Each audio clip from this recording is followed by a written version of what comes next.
Welcome to Conversations with Community Leaders.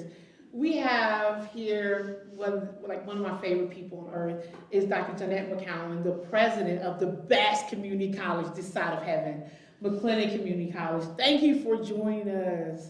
I know you have a busy schedule, so the fact you make time for us, we're a pleasure. So we're going to jump right into it. Okay.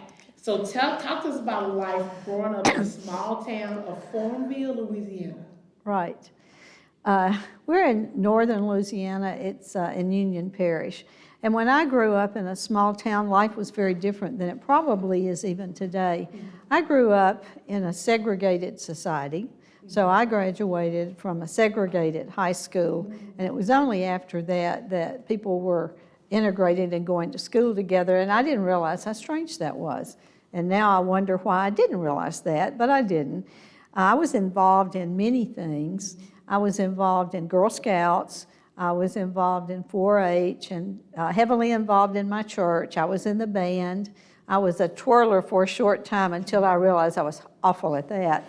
So I was very involved in the community, and it was a small community, the town of about 3,800.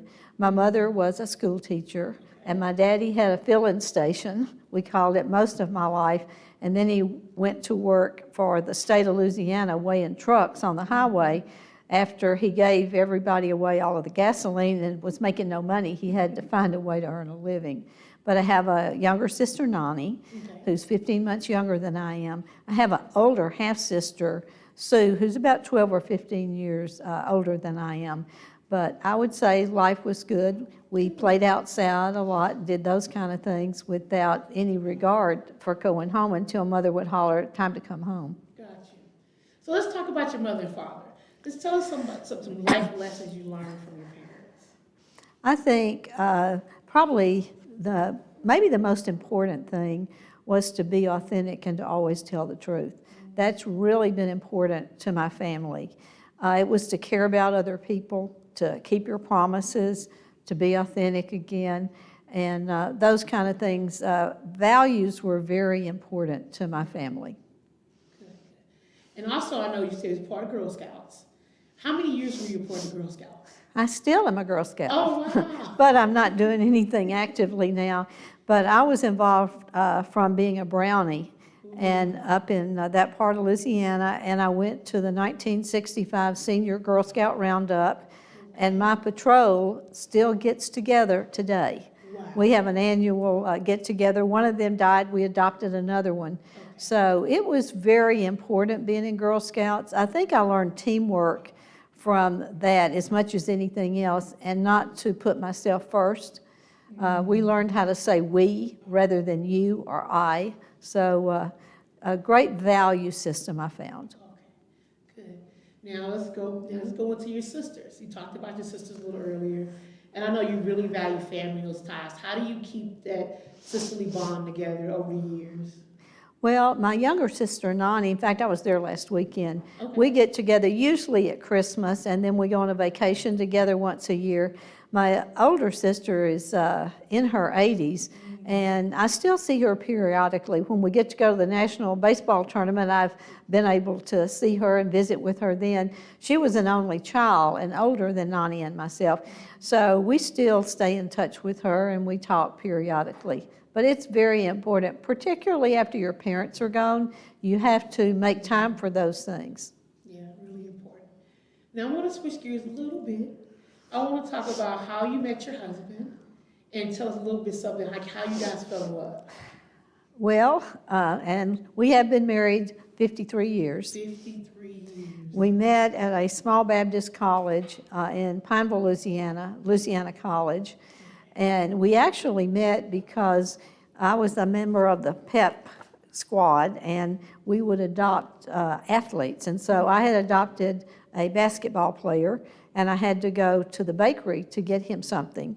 I didn't have my own car. The whole time I was 120 miles away from home, and so he gave me a ride, and that's how we met. And then we started dating. I understood later he already had one girlfriend, but he liked to have one on the hook when he got rid of the other one. So we only dated from about October, and we got married the next August. So our senior year, we were married and we lived in a college apartment. Oh, wow. So it's like, what lessons have you learned from that enduring that love story that helps you today, like as a college president? I think one thing is to not demand my rights. I think when, a partnership is not a 50-50 proposition. Okay. So I think there are times when it's a 100-100 proposition. Okay. And I think you learn how to work in areas where people may not be just like you. Because even though, we came from very different backgrounds. My husband came from a divorced family when he was passed around for a number of years, lived with different relatives.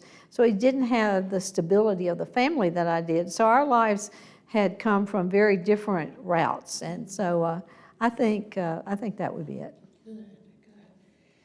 So over your lifetime, you've seen so much happen just in the world. Civil rights movement, like you referred to earlier, women's movement, gay rights, lesbian rights movement, and the list goes on. How have those changes in the world affect you personally and professionally? Well, living a rather sheltered life on the personal level, I found out later, why did I think life like that was okay? And so, really, I didn't know. And Al Pollard and I have talked about that growing up in very different ways, that I have become very big advocate for inclusion for everyone. And in fact, my doctoral dissertation was looking at how people attract and retain Black and Hispanic faculty members. And part of that was studying the integration of higher education in the sweetheart states. So I just really believe in equality and people being treated with respect, and understanding that what you say to one person, which may be okay, is not okay with another person, that we've got to know the people we're talking with and finding out how to relate to them. Good. I can get, because even here at MCC, I see it, like I see that people are respectful, and I see that people have integrity, and I see how people believe in inclusion. So we can see that core value going into our faculty and staff here at MCC. So I want to talk about your background in education since we're kind of going that way. I'm going to do an educational rundown for you guys, just so you know, like, the presence you sit in. So, okay, Farmville High School, valedictorian. How was that as a valedictorian of your high school? Well, you have to understand there were only 60 people in my graduating class. So it's a little bit different than it would be for others, but my family always valued education and that kind of thing. Okay. All right, Louisiana College with a BA and magna cum laude, a major in English and minor in speech. Texas A&M University of Commerce with the MED, major in secondary and higher education and in reading. Paris Junior College with an AA with an emphasis on accounting and computer science. Texas A&M University of Commerce with an EDD, major in curriculum and instructional minors in management and vocational education. So now my question is, why did you attend community college after you'd already obtained your bachelor's degree? Well, I didn't know much about community colleges because we didn't have very many in Louisiana, and I really believed in the movement. In fact, I taught basic English to some of the faculty members who were trying to get an associate degree, and I was around students a lot, and I believed in it so much that when I took accounting and I took computers, I wanted to have that degree. I wanted to show that that's my commitment. So I suspect I was one of the very early adopters of reverse transfer. Okay. So that's what I did. Okay. Alrighty, so help us understand, because we talked about it, even like you're a former secretary. So how do you go from being a secretary to a college president? Like, how does that move? How does that happen? Well, I really don't see it that way. Okay. I see it as being an English teacher. Okay. Who has a one-year degree, and then to see what else can I do when I knew I wasn't going to be a teacher anymore. Okay. And I found out I had the skill sets. It was kind of an interesting story. My husband was working on his master's in clinical psychology at North Texas, and I knew I wasn't going back. And so the man, you're thinking the early 70s. So the man who hired me, his wife was an HR director. And she picked me out for him. And he was a black man. Okay. And so he thought it was the funniest thing in the world that he had a white secretary from Louisiana. Gotcha. And so we did a lot of things together. I learned more about black people as colleagues and as equals. And I had some black friends in college, but that was still very few in the 60s. So that's when I developed my friendship for people from a lot of backgrounds. But he thought it was extremely funny that he had a white secretary. So once I started my degrees, then I moved into doing other things. But I found out, I could do that very well, and I loved doing it. It wasn't like I felt like I was doing something less than what I should do. I absolutely loved every minute of it. Awesome, awesome. So what led you to apply to become the president of this esteemed college? Well, I had been, of course, the vice president and then executive VP for quite a while. And part of it was I was around other vice presidents who were all seeking to be presidents. And so they were working on that career ladder. And when I thought about when I knew Dr. Michaelis was going to be leaving, that I might be reporting to someone else who might see life very differently. And I was enjoying operating the college, which I did for about 5 years before becoming president. Okay. So describe a typical day as a college president. I know today we're taping an interview, but what would a typical day as a college president look like? It'd be very different. Part of what I do most, I interact with a lot of community people. Okay. So yesterday, I had 2 different meetings with community people. I meet with students. Probably people tell me more than most do. I had 2 meetings this morning with 2 of the presidential scholars to talk about where they are and what their career goals are. Monday, I'll be in Austin talking to our state senator. I'll be meeting with the VPs. Yesterday, I met with someone who is interested in looking at some property we have. It could be, a variety of different kind of things. Nothing's ever the same. I might be talking to Sean Trocum about what's happening in athletics. We're looking for a basketball person now. I spend a lot of time talking to Kim Patterson over in the foundation. It's just every different area. We spend time just talking and doing that together, but I'm never sitting at my desk wondering what I'm going to do. It's always trying to prioritize what's the most important thing. And I'm gonna say personally, and you say, you have these meetings, I've seen you at events, like even outside of just the meetings and the schedule, she's there to support the students. I've seen her at basketball games, baseball, like literally I'm like, that's the president just walking in. So like, it's just the busyness of it. Like, so you're going from morning to evening, pretty much. Right, I do. I come in a little early.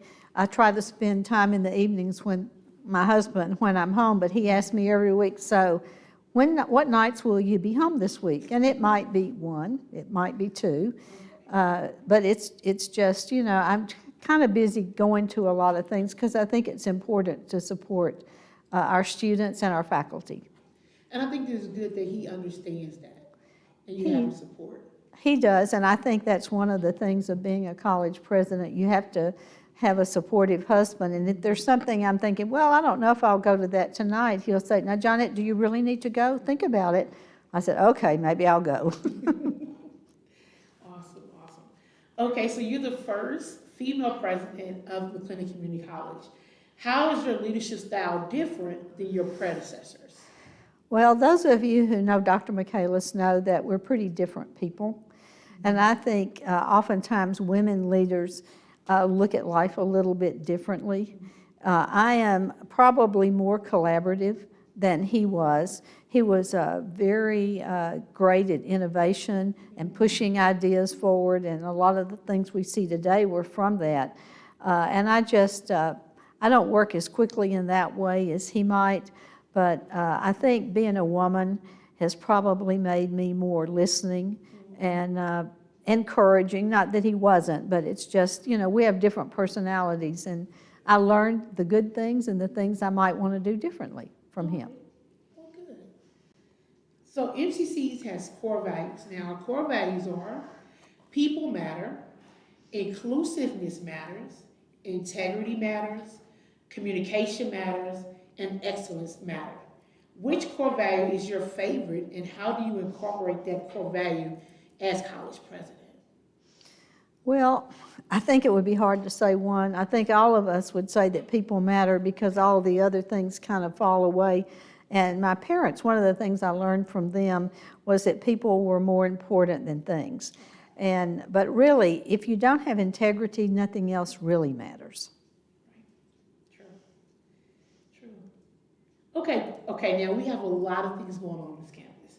So a lot of educational initiatives. We have from the dual credit program, Title IX, University Center, Success Coaches. Just talk about any one of those you want to talk about. So we have so much happening on campus.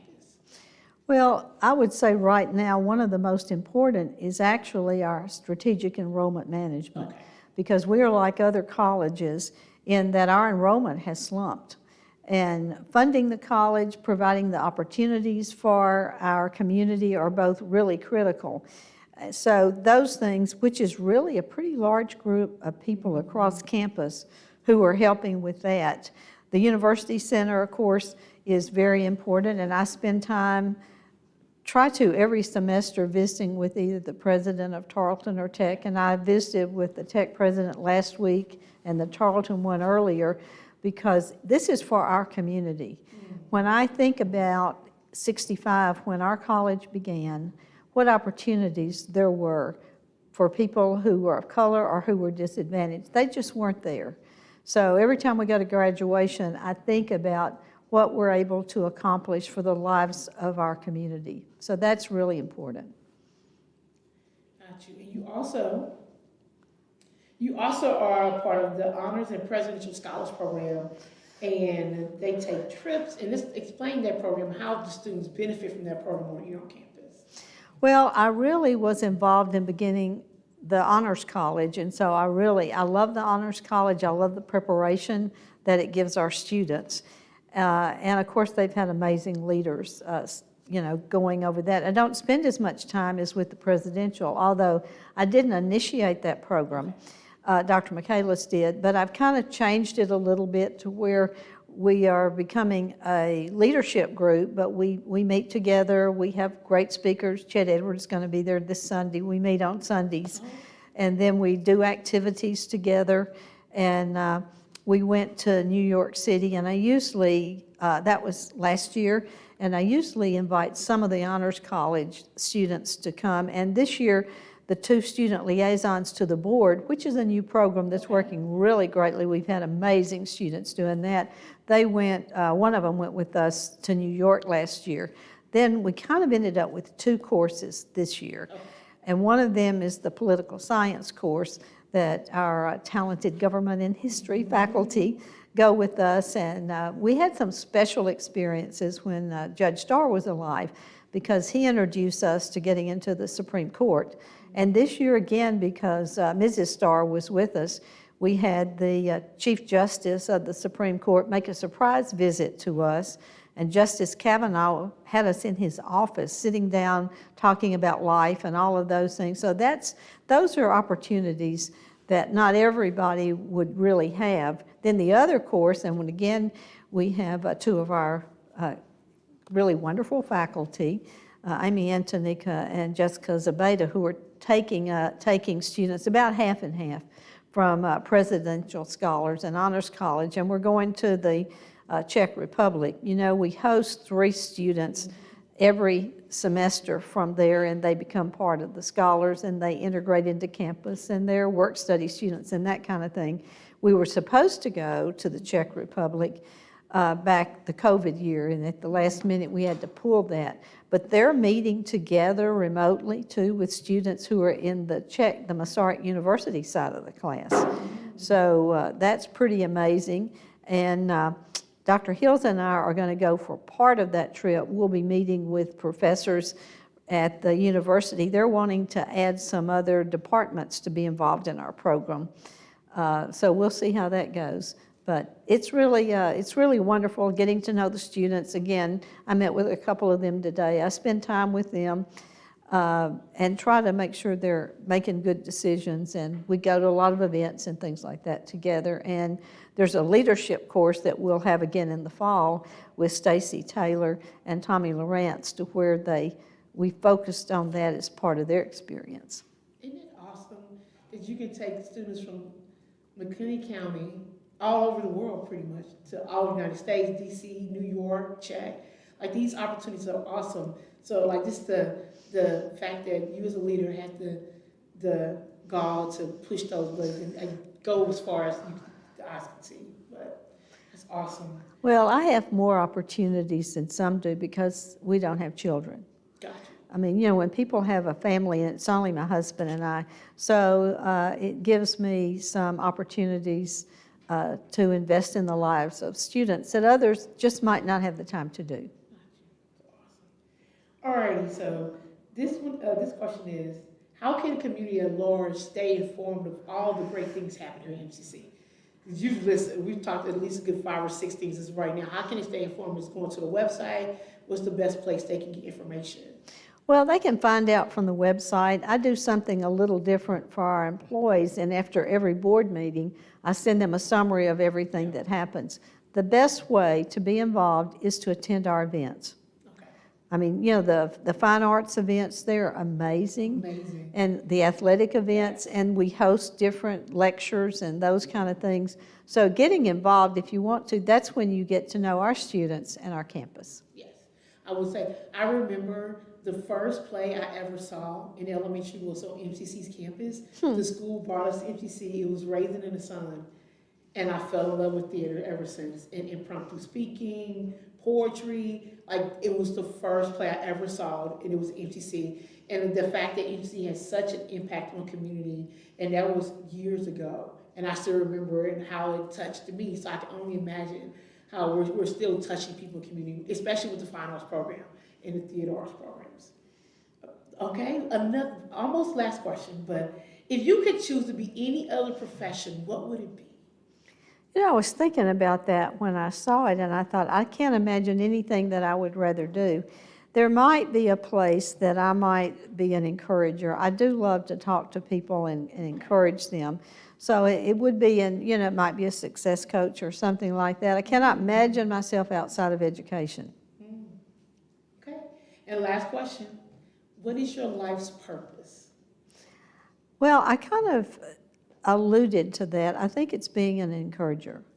I enjoy helping people, and so that's why I've had stints working in the community in different volunteer areas. But I think if we can make a difference in the life of people and being an encourager, that to me is the most that I can do. Well, thank you for coming on. You've been an awesome guest. We want to hear more and more of what the college is going to do later on in years to come. And thank you for joining us. And we'll see you next time on Conversations